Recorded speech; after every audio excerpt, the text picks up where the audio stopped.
الحمدللہ رب العالمین والصلاة والسلام علی محمد الامین اعوذ باللہ من الشیطان الرجیم بسم اللہ الرحمن الرحیم۔ خواتین و حضرات، اسلام اور ریاست ایک جوابی بیانیہ کے پہلے نقطے کی توضیح میں نے پچھلی نشست میں کر دی ہے۔ یہ 10 نکات ہیں، اب ان میں سے دوسرا نقطہ زیر بحث ہے۔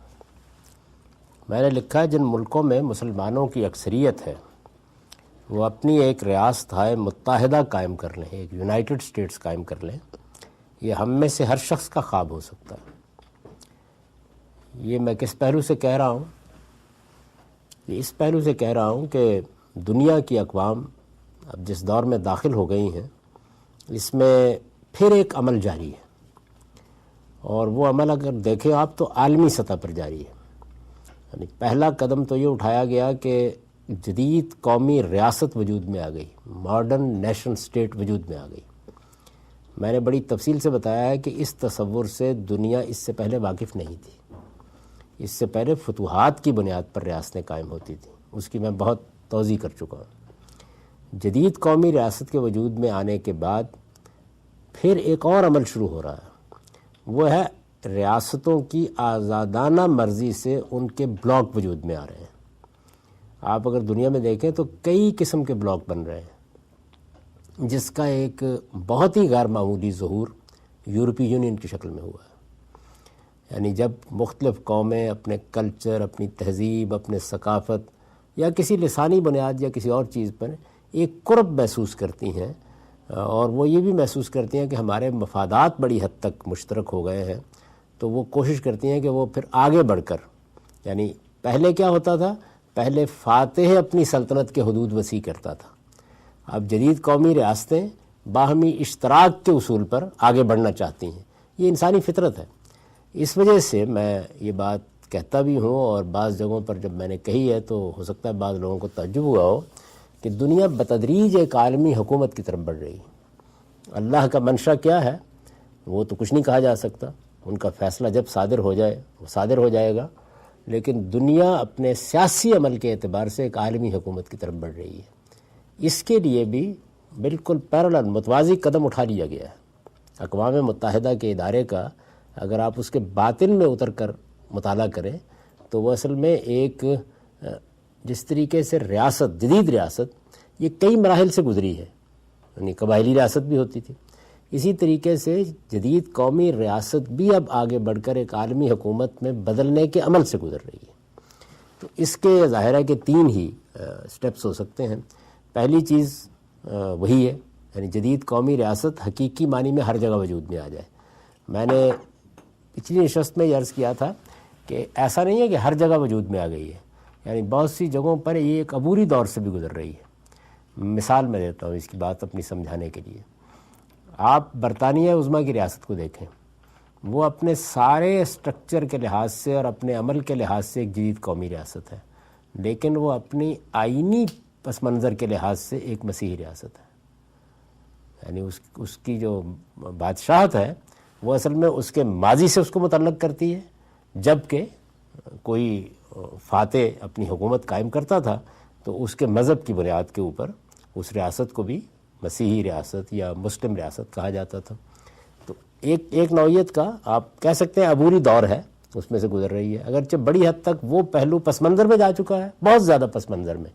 یعنی اب تو آپ کہہ سکتے ہیں کہ بس ایک سیریمونیل حیثیت ہی اس کی رہ گئی ہے، ریاست اصل ایک قومی ریاست میں بدل چکی ہے۔ تاہم بڑی حد تک بدلنے کے باوجود ہے ابھی ماضی کے ساتھ ایک رشتہ۔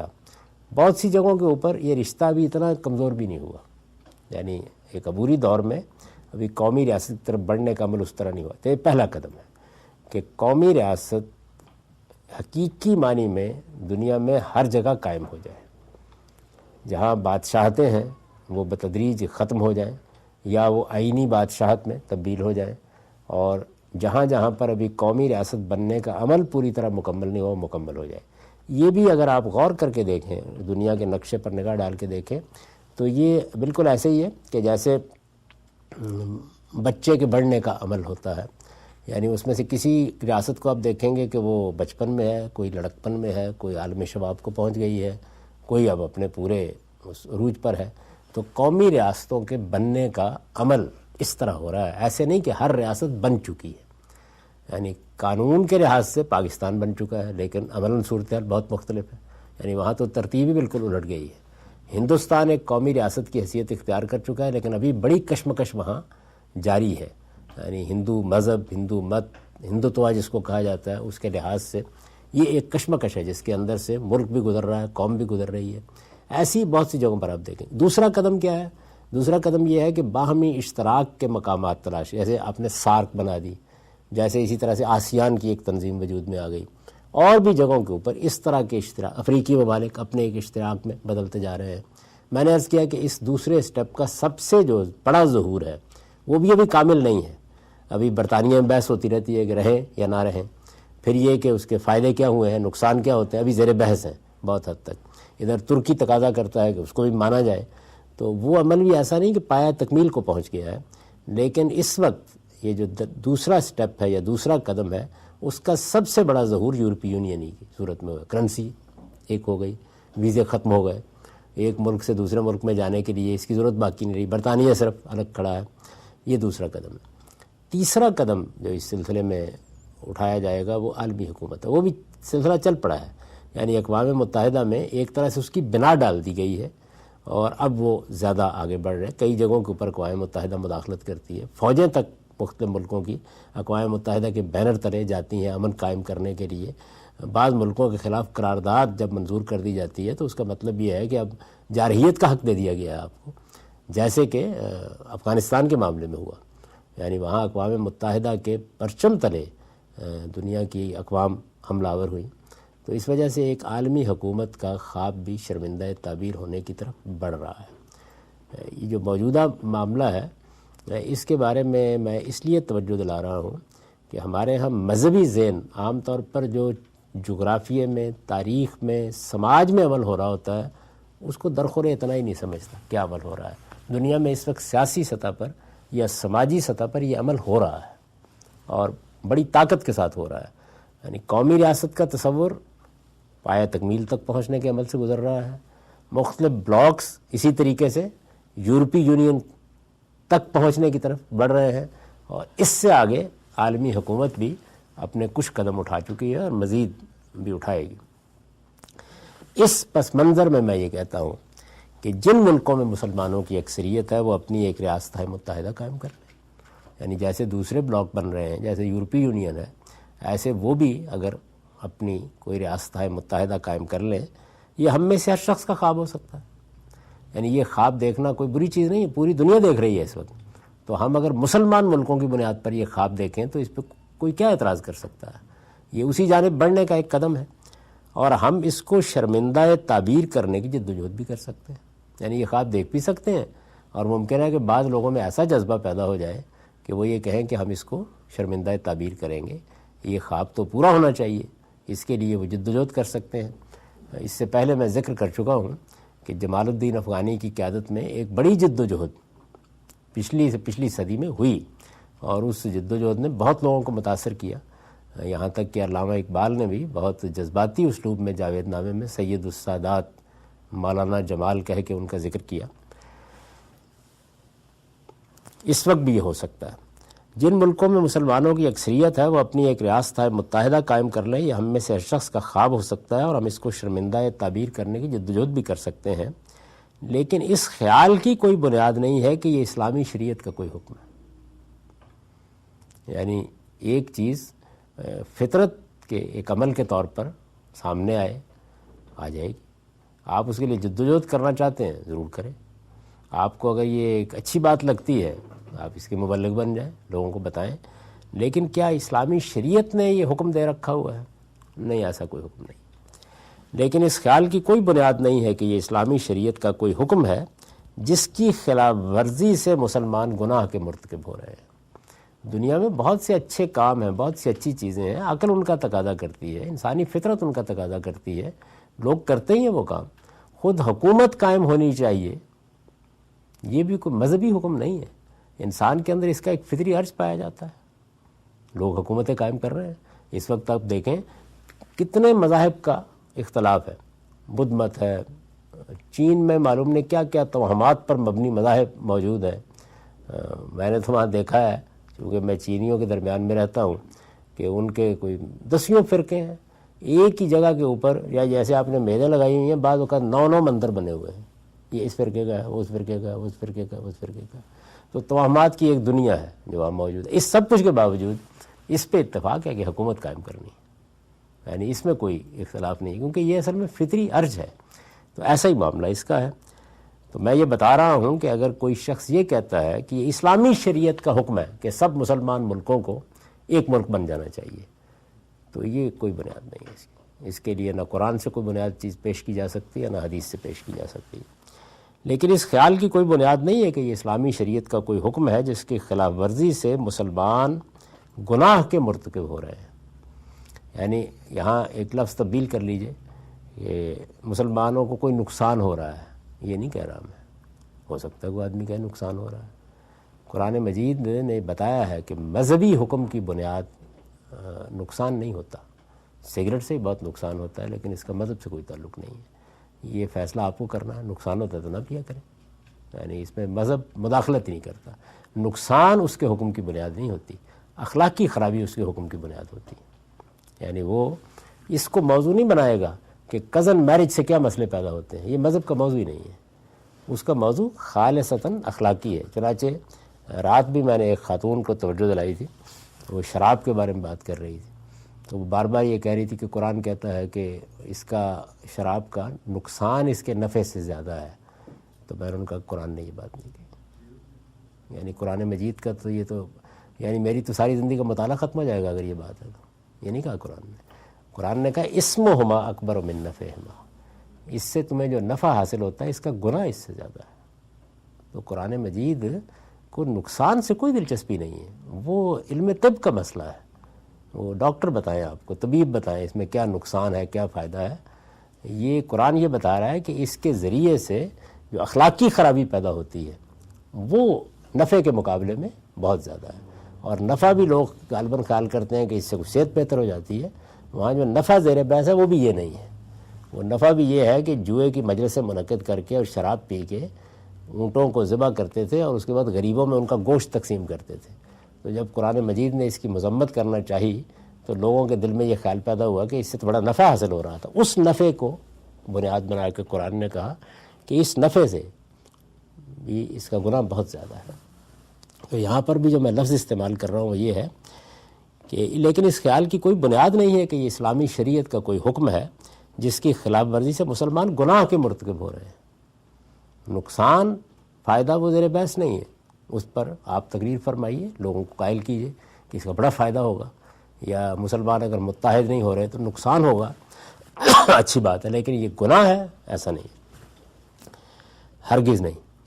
نہ خلافت کوئی دینی اصطلاح ہے اور نہ عالمی سطح پر اس کا قیام اسلام کا کوئی حکم ہے. نہ خلافت کوئی دینی اصطلاح ہے، یہ سرے سے بے بنیاد بات ہے کہ یہ کوئی دین کا تجویز کردہ نظام ہے. لوگ اس کی تاریخ سے بالکل واقف نہیں ہیں. میں نے اسی وجہ سے پھر ایک مضمون میں جب یہ بحث شروع ہوئی تو یہ بتایا کہ خلافت تو عربی زبان کے الفاظ میں سے ایک لفظ ہے، ایسا ہی لفظ ہے جس طرح باقی الفاظ ہوتے ہیں. انگریزی زبان میں بھی بہت سے الفاظ ہیں، بعض الفاظ کے ایک سے زیادہ معنی بھی ہوتے ہیں. تو خلافت کا لفظ بھی ایک سے زیادہ معنی کے ساتھ قرآن میں بھی استعمال ہوا ہے، عربی ادب میں بھی استعمال ہوا ہے. اس کا ایک مطلب جانشینی ہے. تو آپ دیکھیے کہ ہمیں ایک دعا سکھائی گئی ہے، سفر کی دعا، آپ میں سے اکثر نے پڑھی ہوگی. اس میں کہا جاتا ہے اللہ تعالیٰ کو انت صاحب و فی السفر و انت الخلیفۃ فی الاہل. اللہ تعالیٰ کو کہ آپ سفر میں ہمارے ساتھ رہیے اور ہمارے پیچھے ہمارے گھر میں ہمارے خلیفہ بن جائیے. یعنی ہم چونکہ گھر میں نہیں ہیں تو آپ خلافت فرمائیے وہاں پہ. تو وہ لغوی مفہوم میں استعمال ہوا ہے، یہ نہیں کہ انسان کا خلیفہ اللہ تعالیٰ بن جاتا ہے. یعنی عربی زبان میں اس کا مطلب یہ ہے کہ ہماری جگہ آپ نگرانی کیجئے، ہم تو اب چھوڑ کے آ گئے ہیں اس بات کو. یہ عربی زبان کا ایک لفظ ہے، کوئی دینی اصطلاح نہیں ہے. قرآن مجید میں بھی یہ اسی اپنے مفہوم میں استعمال ہوا ہے. جانشینی کے معنی میں استعمال ہوا ہے، نیابت کے معنی میں استعمال ہوا ہے، اور حکومت اور اقتدار کے معنی میں استعمال ہوا ہے. یہ اس کے معنی ہے. بالکل سیکولر لفظ ہے، کوئی مذہبی پس منظر اپنا نہیں رکھتا۔ نہ خلافت کوئی دینی اصطلاح ہے۔ یہ کیسے اصطلاح بنی ہے؟ یعنی اب یہ بنا دی ہے لوگوں نے، تو میں نے اس میں یہ بحث کی ہے کہ دینی اصطلاح کیسے بنتی ہے؟ مسلمانوں کے بنانے سے نہیں بنتی۔ دینی اصطلاح تو اللہ کا رسول بنائے گا تو بنے گی۔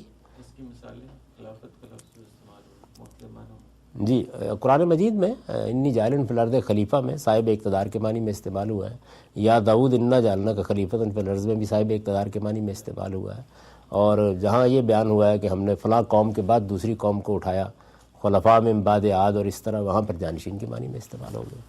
تو یہ بالکل ایک سیکولر لفظ ہے، یعنی عربی زبان کا ایک لفظ ہے، کوئی مذہبی اصطلاح نہیں ہے، کوئی مذہبی پس منظر نہیں رکھتا۔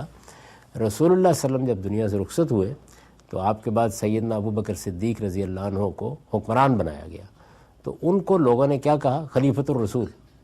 عربی بولتے تھے، رسول اللہ کا جانشین، یعنی یہ لفظ وہاں بالکل اپنے لغوی مفہوم میں استعمال ہوا۔ تو عربی زبان میں اب آگے بھی تو بات بڑھنا تھی۔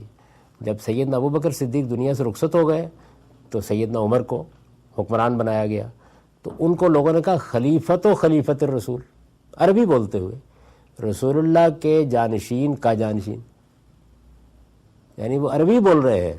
تو حضرت عمر نے کہا کہ بھائی یہ تو دو چار اور پیدا ہو گئے تو خلیفت الرسول ہو جائے گا، تو اس لفظ کو تبدیل کر دیتے۔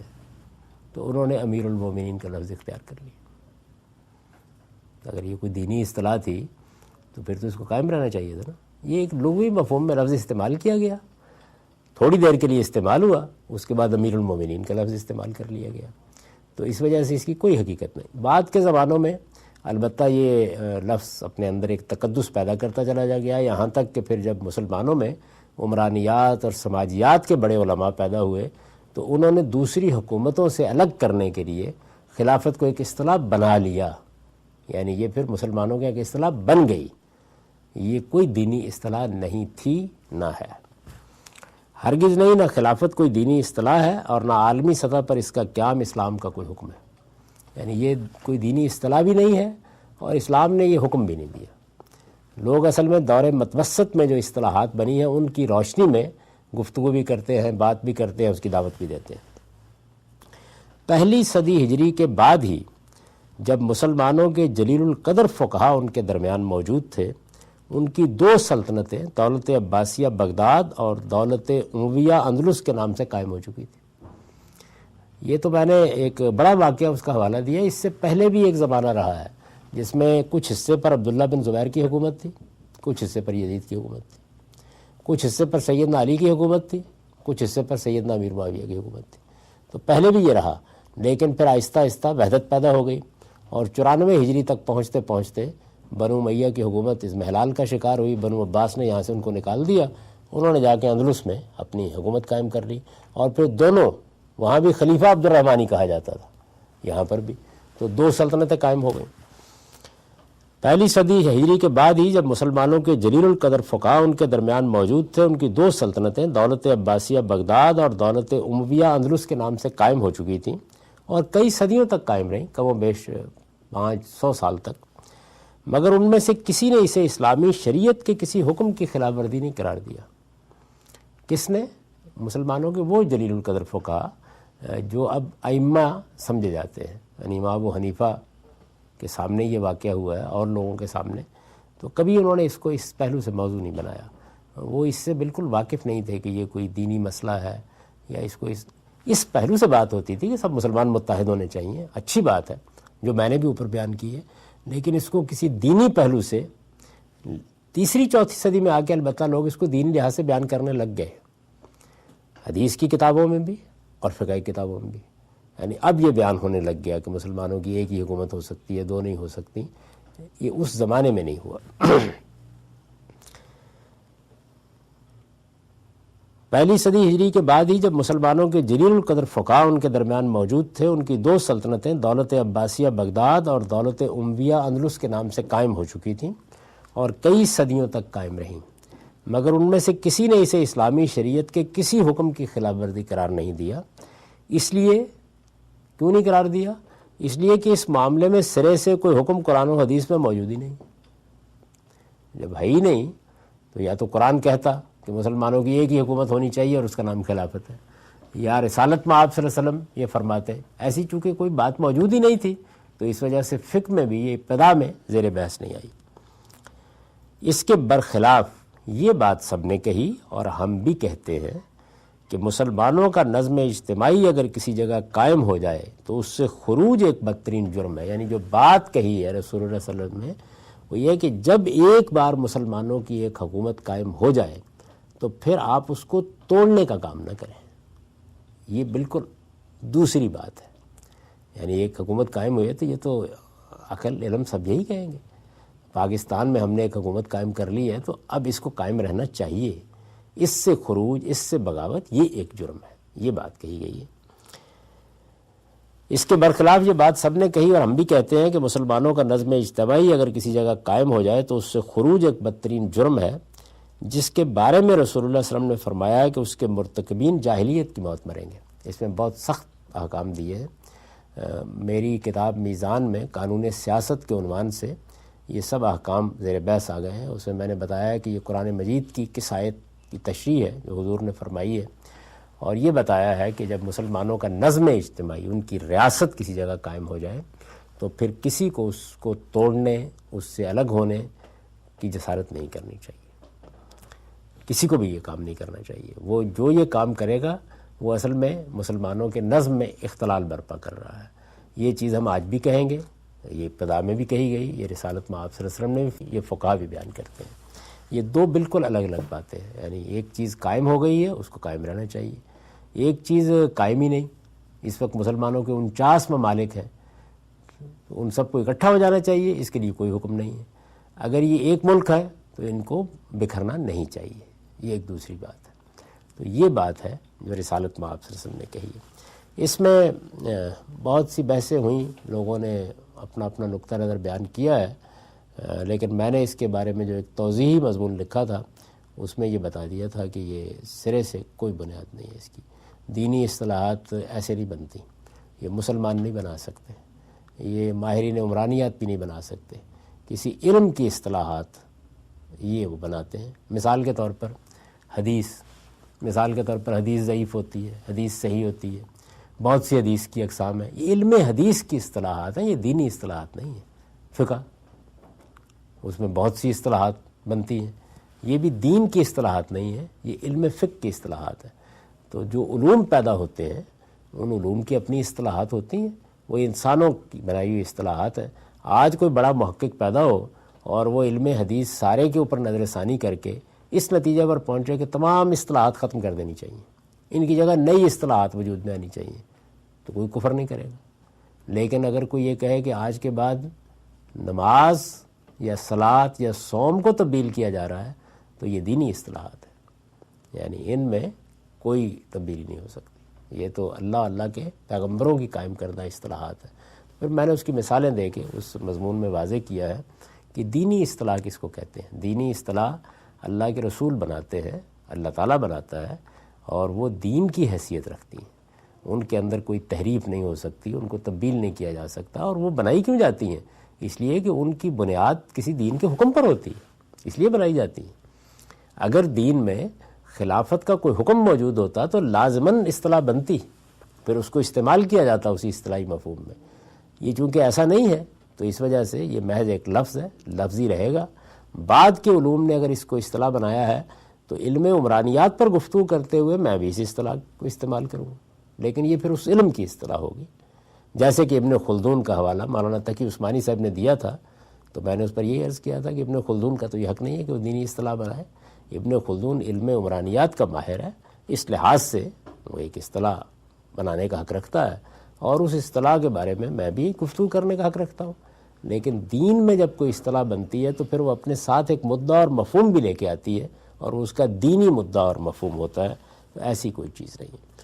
عام طور پر ہمارے ہاں مثال کے طور پر حزب التحریر کے لوگ ہیں یا اور بہت سے لوگ ہیں جو خلافت کے احیاء کی جد و جہد ظاہر کر رہے ہیں، تو وہ جو بات پیش کر رہے ہوتے ہیں وہ بات ہے جو آخر میں نے بیان کر دی ہے۔ یعنی جب ایک حکومت قائم ہو جائے، ایک ریاست وجود میں آ جائے، اس کو ٹوٹنا نہیں چاہیے، اس کو توڑنا نہیں چاہیے۔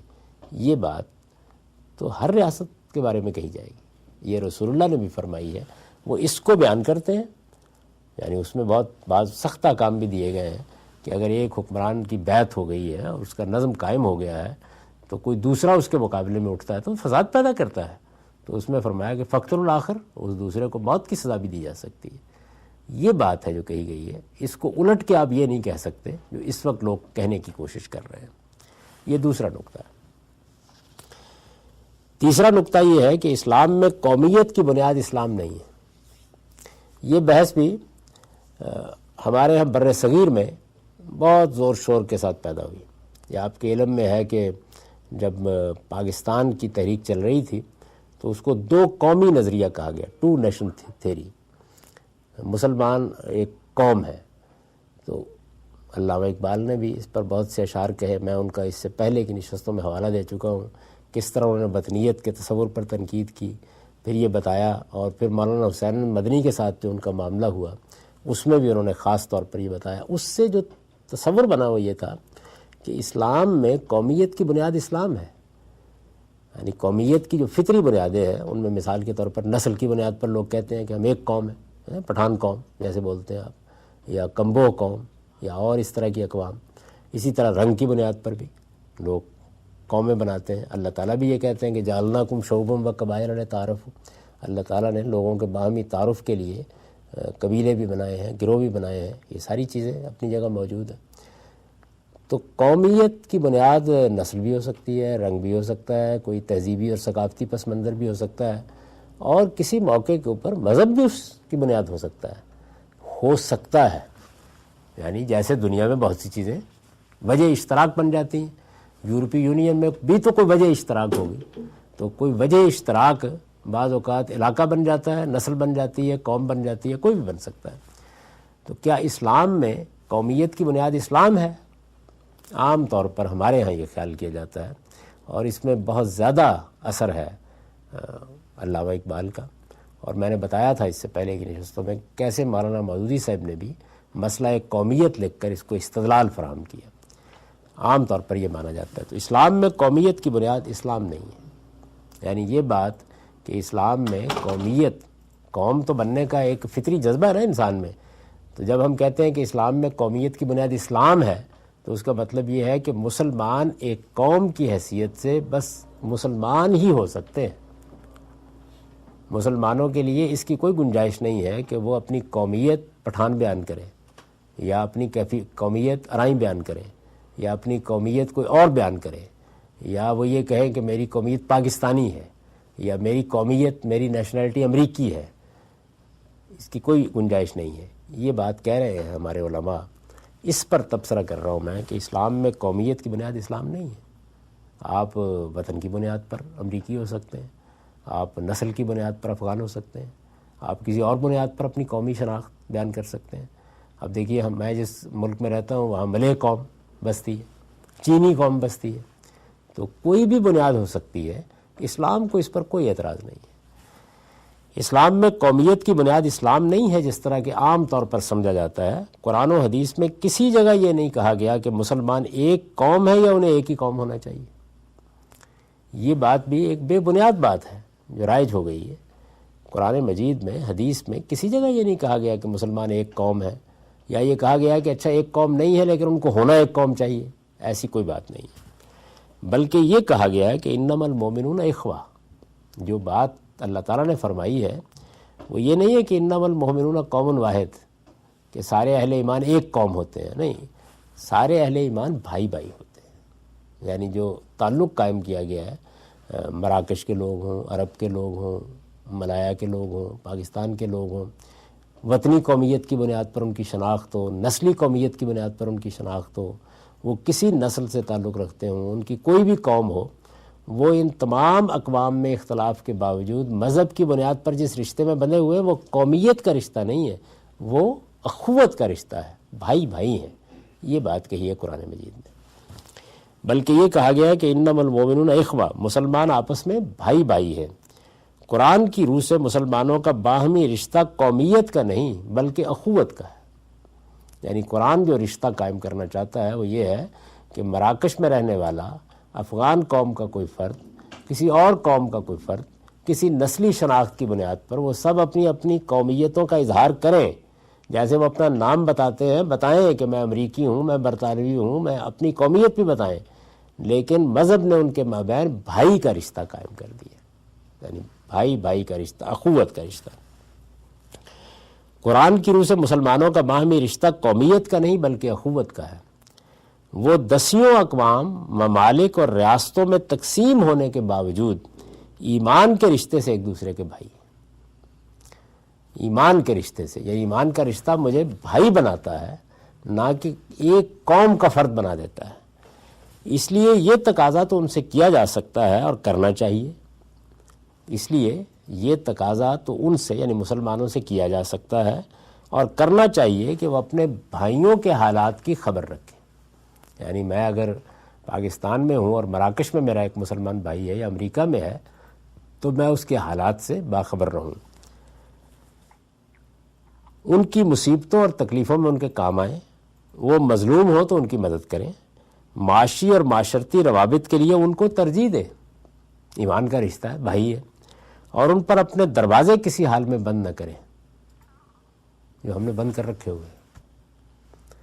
یعنی اخوت کے رشتے کا یہ تقاضا ہے کہ میرے ملک کے دروازے آپ پر اور آپ کے ملک کے دروازے مجھ پر کھلے رہیں، اور ان پر اپنے دروازے کسی حال میں بند نہ کریں. مگر یہ تقاضا نہیں کیا جا سکتا کہ اپنی قومی ریاستوں اور قومی شناخت سے دستبردار ہو کر لازماً ایک ہی قوم اور ایک ہی ریاست بن جائے. یعنی بنگالیوں سے یہ کوئی مذہبی تقاضا نہیں کیا جا سکتا تھا کہ وہ ضرور ایک قوم بن کے ہمارے ساتھ شامل ہو. اس کی کوئی مذہبی بنیاد نہیں تھی، یہ ایک سیاسی فیصلہ تھا. وہ سیاسی فیصلہ حقائق کی بنیاد پر کرنا چاہیے تھا، نہیں کیا ہم نے تو اس فیصلے کو ختم ہو جانا تھا. وہ ختم ہو گیا. اس کے نتیجے میں بنگالیوں نے کسی کفر کا ارتکاب نہیں کیا، کسی گناہ کا ارتکاب نہیں کیا، انہوں نے اپنی ایک ریاست بنا لی. تو یہ ریاست بھی الگ ہو سکتی ہے، قومیت کا تصور بھی الگ ہو سکتا ہے. اب بنگالی قوم اپنے پس منظر کے لحاظ سے، مذہب، اپنی ثقافت، تہذیب کے لحاظ سے ہم سے بالکل مختلف ہے، اس سے کوئی فرق نہیں پڑتا. وہ اپنی یہ شناخت بیان کریں گے اور اس شناخت پر وہ فخر کا اظہار بھی کر سکتے ہیں، ہم بھی کر سکتے ہیں، لیکن مذہبی رشتے سے، ایمان کے رشتے سے وہ بھی ہمارے بھائی ہیں اور یہی رشتہ ہونا چاہیے. یہ آپ کو اندازہ نہیں ہے کہ جو بات میں اب کہہ رہا ہوں اس کے پس منظر میں کتنی ناگوار صورتحال پیدا ہوئی ہے، کیسی بحثیں ہوئی تھیں. مسئلہ قومیت جب مولانا سید ابوالعلا صاحب مودودی نے لکھی ہے اور اس طرح کی بعض چیزیں، تو اس سے کیا مسائل پیدا ہوئے. اس کو اگر آپ دیکھنا چاہیں کہ جو کشمکش اس سے جدید ذہن میں پیدا ہوئی اس کا سب سے اعلیٰ ظہور ڈاکٹر جاوید اقبال نے، جو علامہ اقبال کے فرزند ہیں، اپنی سوانح میں کیا ہے. گریباں چاک کے نام سے ان کی سوانح شائع ہو چکی ہے. اس کے آخر میں انہوں نے لکھا ہے علامہ اقبال کو مخاطب کر کے کہ ابا جان ایک خط میں نے آپ کو بچپن میں لکھا تھا کہ میرے لیے آتے ہوئے باجا لیتے آئیے گا. تو جواب میں باجے کے بجائے ایک نظم ارشاد ہوئی تھی، خود ہی نہ بیچ غریبی میں نام پیدا کر. پڑھی ہوگی آپ لوگوں نے بھی، بال جبریل میں ہے. اٹھانا شیشہ گرانے فرنگ کے احسان، سفال ہند سے مینا و جام پیدا کر. میرا طریق امیری نہیں فقیری ہے، خود ہی نہ بیچ غریبی میں نام پیدا کر. تو انہوں نے لکھا ہے کہ یہ اس وقت تو مجھے یہ جواب دیا تھا آپ نے، لیکن یہ جو ملک آپ چھوڑ گئے ہیں اس میں جو قومیت کا تصور آپ نے دیا تھا اس کے لحاظ سے بڑے مسئلے پیدا ہو گئے ہیں. یعنی ہمیں آپ نے بتایا کہ خاص ہے ترکیب میں قوم رسول ہاشمی، مسلمان ایک ہی قوم ہوتے ہیں، اسلام ہی ان کی قومیت ہے، اسلام ترا دیس ہے تو مصطفی ہے. لیکن ہم تو 14 اگست 1947 کو اگلے دن پاکستانی ہو چکے تھے. تو یہ جو کشمکش ہے اس کا بھی کوئی حل بتائیے. تو یہ دوسرا خط لکھ رہا ہوں، اگر کچھ فرصت ہو وہاں تو اس کا جواب بھی دے دیجیے. وہ بہت اچھے طریقے سے انہوں نے ساری کشمکش کو بیان کر دیا ہے اور پھر بالکل متعین نکات میں واضح کر دیا. وہ پڑھنے کی چیز ہے، میرے خیال کے مطابق ہر شخص کو اسے ضرور پڑھنا چاہیے. یہ وہ مسئلہ ہے جس پر میں گفتگو کر رہا ہوں. یہ بات ہی درست نہیں تھی حقیقت میں. اسلام قومیت کی بنیاد نہیں ہے. قومیں الگ الگ ہو سکتی ہیں، ہم پاکستانی ہیں، کوئی مراکشی ہے، کوئی اور ہو سکتا ہے. یہ شناخت ختم نہیں ہو سکتی. یہ شناخت فطرت نے پیدا کی ہوئی ہے. اس کے پیچھے بہت سے عوامل ہوتے ہیں. آسانی کے ساتھ آپ ان عوامل کو ختم نہیں کر سکتے. تدریجی طور پر اس میں کوئی تبدیلی آ جائے تو وہ وقت کا تقاضا ہے. قومیں بنتی بگڑتی بھی رہتی ہیں، لیکن نسل بھی ایک بڑی بنیاد ہے قوم کی، وطن بھی ایک بڑی غیر معمولی بلکہ موجودہ زمانے میں تو بہت ہی محکم بنیاد بنتی چلی جا رہی ہے. تو اس طرح اور بھی بہت سی بنیادیں ہو سکتی ہیں. اخوت کے اس رشتے کے تقاضے میں نے بیان کر دیے ہیں کیونکہ مسلمان اس میں حساس ہوتے ہیں، تو یہ میں نے بیان کر دیا ہے کہ اخوت کے بھی کچھ تقاضے ہیں. اس لیے یہ تقاضا تو ان سے کیا جا سکتا ہے اور کرنا چاہیے کہ وہ اپنے بھائیوں کے حالات کی خبر رکھیں، ان کی مصیبتوں اور تکلیفوں میں ان کے کام آئیں، وہ مظلوم ہو تو ان کی مدد کریں، معاشی اور معاشرتی روابط کے لیے ان کو ترجیح دیں اور ان پر اپنے دروازے کسی حال میں بند نہ کریں. مگر یہ تقاضا نہیں کیا جا سکتا، یعنی مذہبی بنیاد پر مگر یہ تقاضا نہیں کیا جا سکتا کہ اپنی قومی ریاستوں اور قومی شناخت سے دستبردار ہو کر لازماً ایک ہی قوم اور ایک ہی ریاست بن جائے. یہ تقاضا نہیں کیا جا سکتا. مذہب کی بنیاد پر سندھیوں سے، افغانیوں سے، بلوچیوں سے آپ یہ نہیں کہہ سکتے کہ آپ ایک قوم بن جائیں. انہیں اپنی قومی شناخت کو قائم رکھنے کا حق حاصل ہے. سیاسی فیصلہ وہ کوئی بھی کر سکتے ہیں. اور اسلام کا رشتہ کیا ہے؟ اخوت کا رشتہ. وہ میرے بھی بھائی ہیں، میں ان کا بھائی ہوں. وہ جس طرح اپنی الگ الگ قومی ریاستیں قائم کر سکتے ہیں یعنی نہ کریں، مجھے کوئی اعتراض نہیں، کر سکتے ہیں، مذہبی لحاظ سے کوئی مسئلہ نہیں. وہ جس طرح اپنی الگ الگ قومی ریاستیں قائم کر سکتے ہیں، اسی طرح دین و شریعت پر عمل کی آزادی ہو تو غیر مسلم ریاستوں میں شہری کی حیثیت سے اور وطن کی بنیاد پر ایک قوم بن کر بھی رہ سکتے ہیں. یعنی یہ حق بھی آپ کو حاصل ہے. مذہب اس میں رکاوٹ نہیں بنتا کہ آپ اپنی ایک قومی ریاست قائم کر لیں. مثال کے طور پر میں صرف بات سمجھانے کے لیے کہہ رہا ہوں، یعنی کشمیری اپنی ایک ریاست قائم کر لیں، سندھی اپنی ایک ریاست قائم کر لیں. اس میں اسلام زیر بحث نہیں ہے، مذہب کا مسئلہ زیر بحث نہیں ہے. اور اسی طرح سے وہاں سے اٹھے لوگ، اٹھ کے برطانیہ میں چلے گئے، برطانوی شریعت حاصل کیا، وہ برطانوی قوم کے ایک فرد بن گئے. تو اس پر بھی اسلام کو کوئی اعتراض نہیں. وطن کی بنیاد پر ایک قوم بن کر آپ رہ سکتے ہیں. ان میں سے کوئی چیز قرآن و حدیث کی روح سے ناجائز نہیں ہے.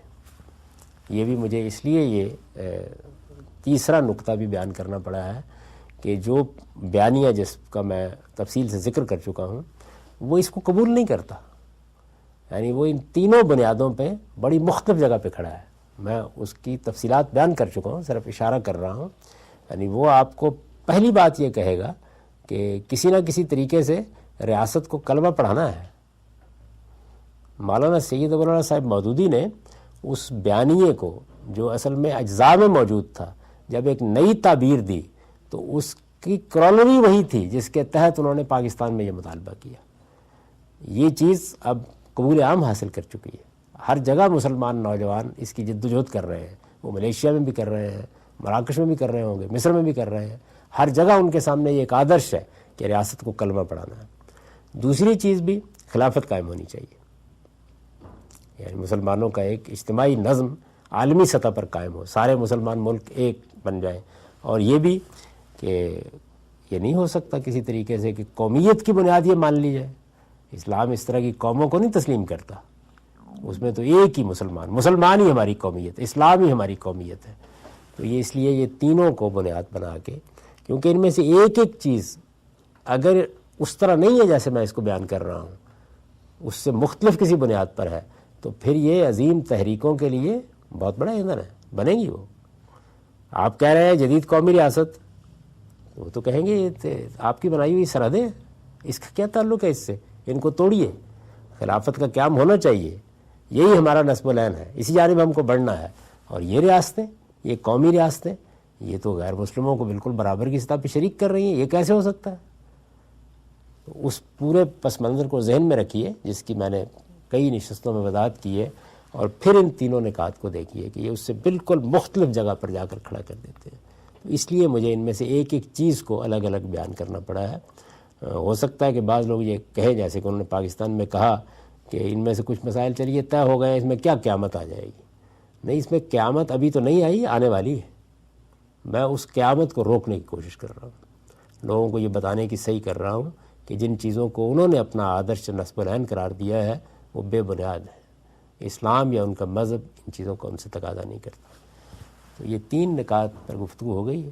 باقی یار زندہ صحبت باقی، اگر کبھی موقع ملا تو باقی نکات پر بھی کریں گے. اقول و قولی ھذا واستغفر اللہ لی ولکم ولسائر المسلمین. جیسا آپ نے کہا کہ وہ جو اقوام متحدہ ہے وہ ایک عالمی ریاست کی طرف بڑھ رہی ہے، تو جب یہ شروع میں قائم ہوئی تھی لیگ آف نیشنز کے نام سے، تو اقبال نے بڑا اس کی وہ داشتہ اقوام افرنگی، اور یہ کہ ان کے ذہن میں بھی یہی پوائنٹ تھا کہ ان کو یہ لگ رہا تھا کہ یہ ایک اسلامی خلافت کے متوازی ایک ریاست قائم کرنے کی کوشش کر رہے ہیں، اس لیے وہ اتنے جی ہاں، ظاہر بات ہے کہ وہ تو کہتے ہیں نا کہ تہران ہو گر عالم مشرق کا جنیوا، شاید قرۂ ارض کی تقدیر بدل جائے. وہ بالکل دوسری جگہ پر کھڑے ہیں. تو وہ بھی اس کو اس وقت سے اسی طرح یعنی خلافت کے تصور میں تو پھر کسی عالمی حکومت کا کوئی سوال نہیں ہے نا. وہ عالمی حکومت اصل میں یہ خلافت ہی ہوگی. وہاں لا عمل یہ ہے کہ مسلمانوں کی جو ریاستیں ہیں وہ پہلے خلافت میں بدلیں، اور خلافت پھر آگے اس بیانیے کے مطابق اس عمل کا آغاز کرے جو رک گیا ہے صدیوں سے. اس کے نتیجے میں باقی ممالک بھی اسی طرح مفتوح ہوں، ان پر مسلمانوں کی حکومت قائم ہو. تو عالمی خلافت تو وہ بھی قائم کرنا چاہتے ہیں. عالمی حکومت اور چیز ہے. عالمی حکومت میں جدید قومی ریاست کو مان لیا گیا ہے، اس کی حیثیت بھی مان لی گئی ہے، اور نظم کے لحاظ سے ایک عالمی حکومت قائم کی جا رہی ہے. اب یہ دیکھیے اس کی شناخت جو جس موضوع پر انہوں نے بھی سوالات کیے تھے، یہ اگر کسی دن اقوام متحدہ میں تمام جنرل اسمبلی ہے نا اس کی ایک، جس میں سارے ملک ہیں، وہ اپنی اکثریت سے یہ فیصلہ کرے کہ اقوام متحدہ نے عالمی مذہب کی حیثیت مسیحیت کو دے دی، کیا رد عمل ہوگا آپ کا؟ یہ اکثریت نے فیصلہ کر لیا. اس لیے یہ بات ہے جس کو میں سمجھانے کی کوشش کر رہا ہوں کہ ایسے نہیں ہوتا. دنیا کے اندر آپ کو یا پھر آپ کوئی مذہبی بنیاد فراہم کریں، آپ بتائیں اگر اللہ تعالیٰ نے یہ کہا ہے تو پھر ٹھیک، پھر وہ دلیل بھی دیں گے جب کہیں گے. آپ نے جو بنگلہ دیش کے بارے میں اپنی پچھلی نشست میں بھی بولا تھا، اس نشست میں بھی تو بیسکلی پوائنٹ آف ویو آپ کا یہی ہے کہ بنگلہ دیش جو پاکستان کا الحاق تھا شروع میں دین کی بیسس پہ، وہ بنیاد ہی غلط تھی. بالکل غلط بنیاد تھی. اس کی وجہ یہ ہے کہ بنگلہ دیش اپنی ثقافت، تہذیب، اپنی زبان، بے شمار چیزوں میں بالکل ایک الگ حیثیت رکھتا ہے. تو کوئی اتحاد تو قائم کیا جا سکتا ہے، جیسے میں نے ریاستہائے متحدہ ایک حکومت کے طور پر نہیں چلایا جا سکتا اس کو. پھر یہ ہے کہ اگر جغرافیے میں اتنا فرق نہ ہوتا تب بھی دیکھ لیتے. تو اتنے بڑے فرق کے ساتھ ہونا بھی نہیں چاہیے تھا. جو ابتدا میں قرارداد لاہور جس کو آپ کہتے ہیں، جیسے اس میں 2 یا 1 سے زیادہ ریاستوں کا تصور پیش کیا گیا تھا، وہی ایک فطری طریقہ تھا. اس موقع پر ہی 2 ملک بن جاتے، ٹھیک تھا. میرے خیال میں شاید بہتر بنتے.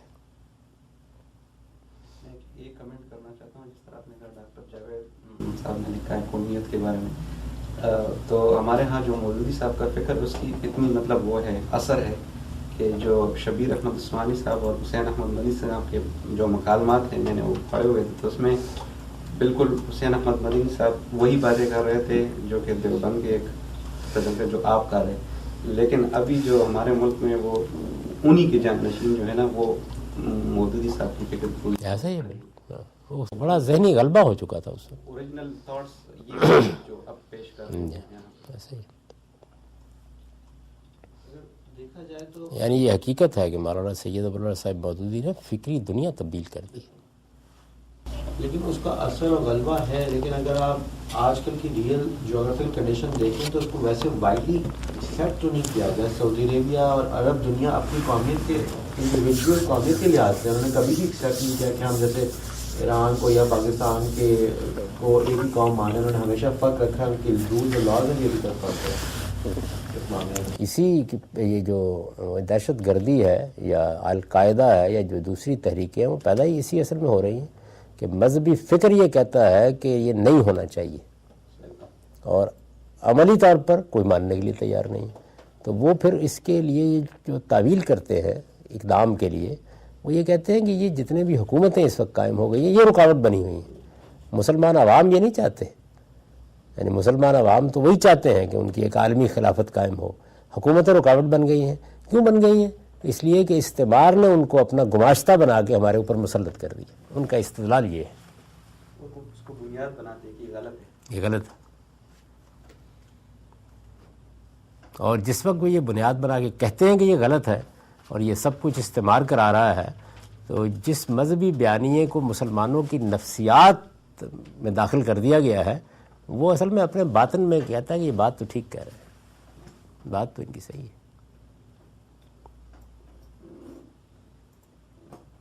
ایک سوال جو آئندہ جو آنے والے نقطے ہیں پوائنٹ سے اس سے ریلیٹڈ ہیں، میں خود بھی جمہوریت کا مطلب وہ کہ جمہوری انداز میں جو حکومت قائم ہونی چاہیے، لیکن ہم قرآن مجید کو پڑھتے ہیں تو ہمیں ملتا ہے کہ بادشاہت کو ایک پازیٹیو وے آف حکمرانی میں پیش کیا گیا ہے۔ مطلب اگر بادشاہی ہے تو یہ کوئی جرم نہیں ہے، مطلب بادشاہ کو جسٹ ہونا چاہیے، انصاف فراہم کرنا چاہیے، تو اس کو ہم کس طرح، یہ قرآن نے کہاں بیان کیا؟ مطلب جس طرح سلیمان علیہ السلام کو بادشاہ بنایا گیا تھا، ایون ایک پیغمبر نہیں بھی تھے ذوالقرنین، وہ بھی بادشاہ تھا، لیکن اللہ تعالیٰ نے اس کی باقاعدہ تعریف کی ہے کہ وہ ایک اچھے انسان تھے، مطلب اس کی بادشاہی، بادشاہ اچھے انسان تو ہو سکتے ہیں، مطلب رد نہیں، بادشاہت اور چیز ہے اور بادشاہ کا اچھا انسان ہونا ایک بالکل اور چیز ہے۔ لیکن بادشاہ کا رد تو نہیں کیا اس کی بادشاہ، شاید آپ اس کی تاریخ آپ کی نگاہ میں نہیں ہے۔ دیکھیے دنیا کے اندر حکمران کے تقرر کی علمی اور عقلی لحاظ سے دو ہی صورتیں ہیں، خدا کرے لوگ کریں، کوئی تیسری صورت نہیں ہے، تو بتا دیجیے۔ لیکن ذوالقرنین کو تو خدا نے نہیں کیا۔ نہیں، میری گزارش ابھی میں مزید وضاحت کروں گا، یعنی علمی اور عقلی لحاظ سے دو ہی بنیادیں ہیں، یا خدا کرے گا یا لوگ کریں گے۔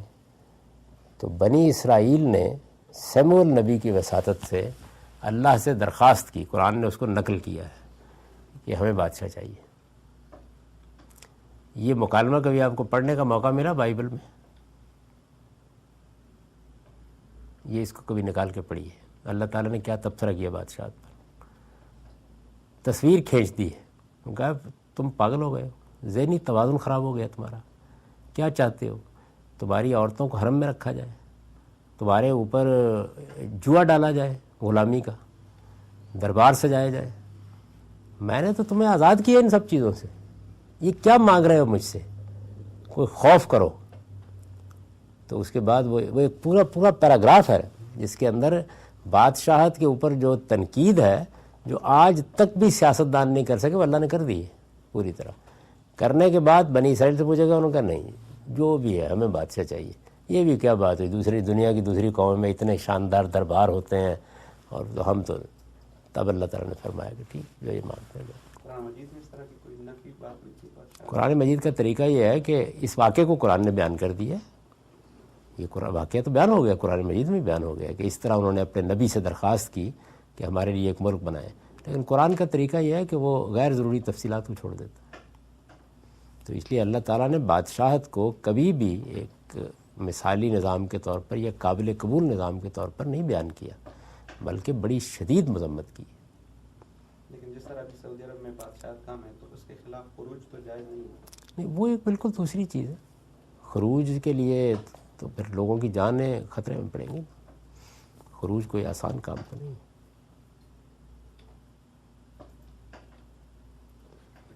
اسلام میں تو ڈیموکریسی ہے، جی میں سن نہیں سکا۔ اسلام میں تو ڈیموکریسی تھی۔ جی بالکل ایسے قرآن مجید نے بیان کر دیا جی، اس میں کسی تاریخ کی ضرورت ہی نہیں، وہ خود کہتا ہے کہ مسلمانوں کا نظام ان کی رائے پر ہوگا، علمی اور عقلی لحاظ سے کوئی تیسری صورت ہو ہی نہیں سکتی، یا لوگ فیصلہ کریں گے یا خدا فیصلہ کرے گا۔ بعد میں کنگڈم میں چینج ہو، اس لیے کہ دنیا میں تو اس کا کوئی تصور نہیں تھا اس وقت، ڈیموکریٹک روایات قائم نہیں ہوئی تھیں، تو جس طرح اور بہت سی چیزوں کے بارے میں مسلمان نہیں قائم رہ سکے اصلاحات پر، اس معاملے میں بھی قائم نہیں رہ سکے۔